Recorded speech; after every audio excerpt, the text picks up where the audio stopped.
Yo, abusuan for me ma munyina akwaba. Yeah. Many a friend that digital Komfo colleague. Sabi ku sabi nyam. Ma bene yi. Me nko amene Komfo amene nananom e WhatsApp. Na me mfa sabi eburu sabi nya do. Sede engu fom. Me de me laptop e na ne nananom e chatie. Efia ha obi anu a wode ne ha abaha akokwada. Me mpese me dwa manum. Kosi se wiase mpanimfo se nkyere nkamfo ne ho. Menim de da wakoma so a wo hwehwe a me ntimi nyama wo. Say ye for girls, say ye for boys, say ye send mama say ye kwantuo, say ye exams na wo kwotro, say ye kire wade kra na wuhu me digital Komfo colleague. Say wo ba bon say dian wo de ni wura fie ha. Me sane ade. Eti e ha waba no mo kama kwantum yam. Na mo hu say de mde ba ye bia no e be ye ansa na mbekọ amako. Yo. Ohima said ye di ka kan no ene ne da me de tena siti ni pa bia lu masem na me pa sam na pomesi bre e dia na de onam tese ne sem Na bibia boko na me university level 300. Oh university Level 300. But na we dey and once you graduate your certificate na dem nye ejima. no correct Na Ghana hakwan nepotism is running the system. Why? Nepotism. Okay. It's running the system. Yeah. It's whom you know. Yeah, and another nepotism. When the person in your upper grade. Oh. The person can chance to go me pen now. Let's just say C swap. Panametro. Empty inside there. Digital Komfo inside there. Ajeda me wo ma me hwe onsem wa. Ah ma me ka ba wi o. F kwa this am reverse. This am reverse F number E. 19 number me show TV so. Ya fa say. Abna kokia.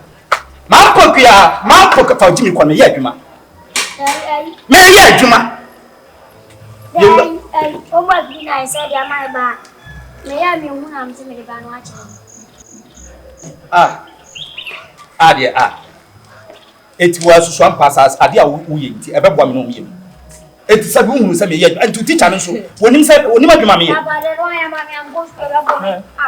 Ade life kwa no to wo teacher wonim se me ye Komfo. Na se Komfo ye me ma ba he be pem mo nti se wo ba se ye ni homework a we de sen ke ekoko ma. Mami we fiasem and ha ye adwuma sem. Wo de adwuma sem ne bae. Me chacha. You leave the perfect in school. Yes. What you do? Stop the question. Teacher. Mama will text. I will not go and text no. Go buy a project class where text no. Now make the homework no. Na da teacher niti eti akola na nim nyansa ana wo wa jimie. Eti susu pasa dia wo ye no. Eti akola na ja buku no wa na so wo na ma na ja buku no. Da bi o na me ni se me chira akra de na. Odi buka be school no wa ja buku text me da plan no my bone. Eti e ja wudi matem. Eti wudi madwuma me ye na ma akola no ko bu ati so mfa mra fi. Ale one in classroom. Na homework in the classroom. Homework in the classroom e be no fi. How do you solve the homework? Na wanga say we confuse me nim.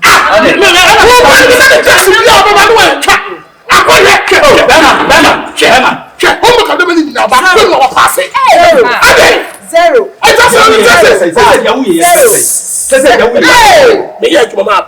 Me share so people dey die o people be fura die o bo so me abentra me Ati ade a wo ye nti ade me ye homework.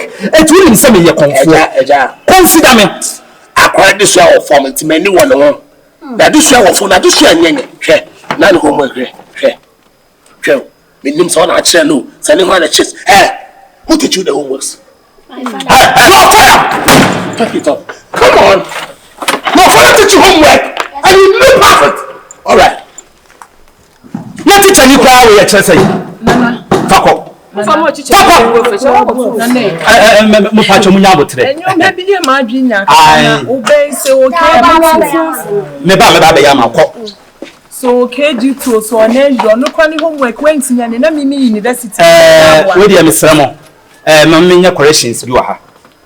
Ade ba kwa menim ni se ewiase mpanyimfo se ohuni bi anyim nyam oni krom. Ene de wo musa. E na sabio tafrache osafo wo nsane ho yade.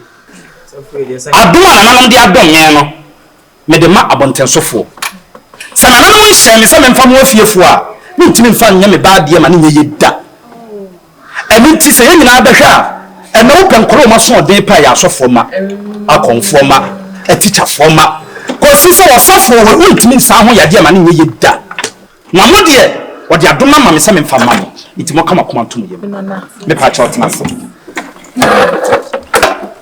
man pokua me reverse a in chains a in chains me reverse a in chains a in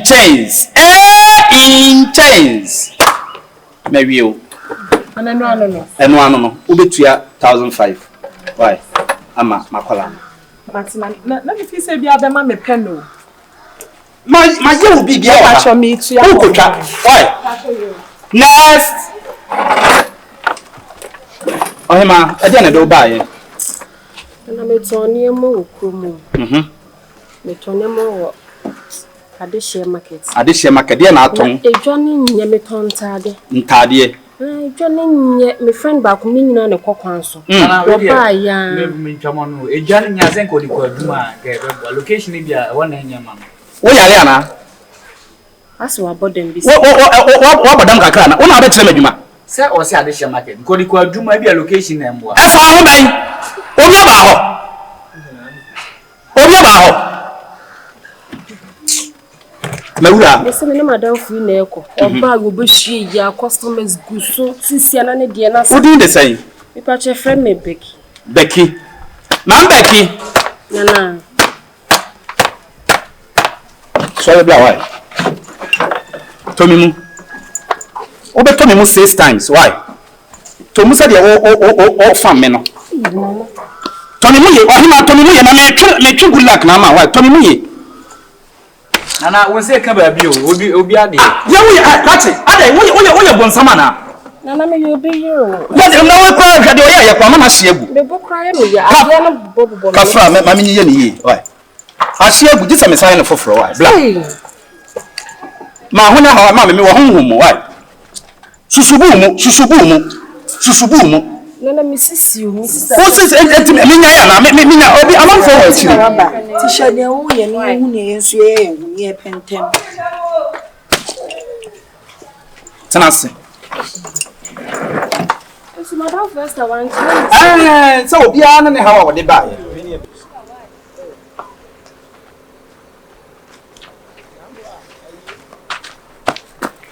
alfa become ba o crowd makohu konfo na de no obu no wakọ policy si wo krobi su krasi si ma hu ti si ayi konfo ben wo ayi apantio baabi konfo colleague asem na make kan asembe na wo kan amasa ko si si enye mi dim kan we are sure o pa ye fa drop si si e be ko no ho ye nye fast ye ko one day onye you see skaka kawo ye nko ye fast Anything inside there. Digital Komfo inside there. Ajeda me wo. Oni. oh dama ada woni me hene oni mo hele ayiko oni mo hele meboa ye ye na to na wo ye famisi kama me ofa famisi kama me wo de tena mi me na dai ene wo na me ba wa ma fra se ni pasa famisi kama me e ba ye de wo ba be same what to ye hu ba bi awo ye fam awo fa ano abebo ho adwa eti sha kwaya ma me hu a kam ne ba bi awo me chese se ni kama de ye nyina ba bi ni yen kasa bi ni wa no di ati say ko police station ana so di misika ma do ha eti wo de ye pa na mi bia so ye ko dem na de me no ni dem ko fa misika ma me me mo smart one o de ma mi hwe wi mi hwe pata o ba cut 4000 mo de mo ntia won ye mo 4000 any 8000 any 2000 mo ni de o de aye me o ba mi fie se god o mi fie o betu ama me enne mami 500 million enne mami say what the chi sika ne sa se so de me cut 100 million god na o de adan god no to me god me nante god me nante god me nante god me nante aje bi o ho a ahaji na sa no de be ya wo so aye bi mo ma ye wa na mo me di fa me hwe bia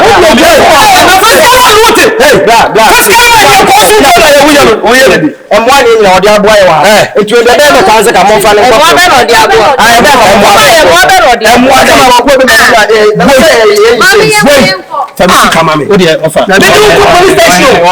Na odi na maji. Odi na maji. Eh, yele me yanko. Odi na maji. Sorry. Yele me beso.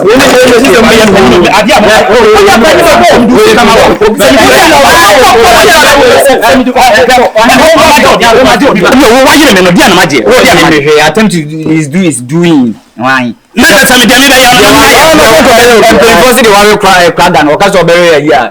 tell you Kota yindine chini. Mama nyawe kota moyo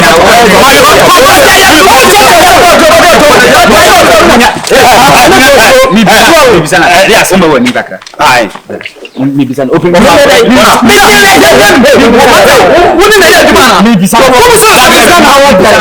mouth.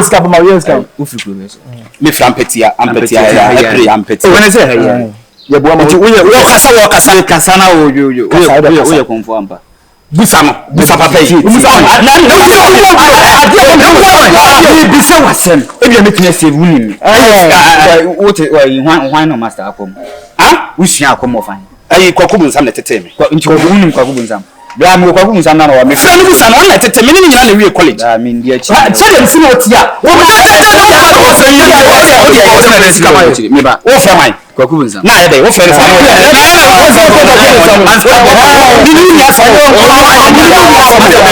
Adi a wo le ga opanyini. Ko kasa wa. Ko kasa wa. Ko na sa ka de o ka o kasa. Embe don sa malaria chill. Kasa malaria uri nsam na me. Na madam fuini. Dr. Like. Anya Dr. Like. Hey, minua. Me tell on kanche. Asem wa beto me. Ah, ade na beto wo. Na me wa kwantuo na matena awom. Na ma ye adwuma ba beto ase amane sikase ento asase ma me. Me ba ya me ne me yire ne me ma ba bi ade eti ya ya me frakada. Ye de di me. Oh, Dr. Like. Ahu hia sa wo de wasem be kokoto de. Nanso no, me de mafutuo kakam de be ma ne se. Pe ba bi a wo de wo yire no ma, ene wo de wo tiri beto ansa na wo de wasem no. Akokot. Enu nti di machi na me fa nko Golden Cherry Real Estate for no ma baby no ma fa utiri nto na wo wi a wo de wasem no akokot bisa usika nsum pa kakra na wo ho no wo begye no ma baby ama de itura Just say ayare. Hello. Hello. Welcome to Golden Cherry Real Estate. With Golden Cherry Real Estate, quality is our hallmark. Home is where love resides. Memories are created, friends always belong, and laughter never ends. Here, our services are affordable, and we make sure we put smiles on the faces of our customers. Let me introduce you to our general manager. Niam secretary ne kan ye no. Eno ano no. Na mama ntinka me die de be nka mo be start ya mama. Oh, eno an se wo be sensan. Wo san ya enne kra no. Ye betinya hyase. Mama nsan. It is mo be hyase asini danama no. O kira nko a ye betinya hyase. Ya me nshira. Golden Cherry Real Estate die. How ye how. Mo dadwen ye dadwen. Baby mo beda enso ye how. Sani e kan ye no. Ye di ye bohye so. Golden Cherry ada romantic. Ene me da na ma da. Abusuafo. So wa asase. Anase wo fie na opese oton ana opese otobie. Se wo ajapade na opese ye manage edema wo. Se opese o fix CCTV camera ebo fie. Anase ope baby ade utrato. Anase wo wa control na obeje wa home. Se ope 6 months, 3 months, 2 months, 1 month. Pomodia efe woni kire Golden Cherry Real Estate. Sa open your office no e kire kwan a ye wo amahia tobut no enchen wa anase tetegu police station no enchen ho na sabe eburu sabe anyado sa ohwehwe sa niam we anaye offices yi na se aye wani so nwonwona se kanti madam ne kwantara yira na unhu na for your telephone number na egu screen no na ehwehwe ye kire kwan Golden Cherry Real Estate. No stress in building.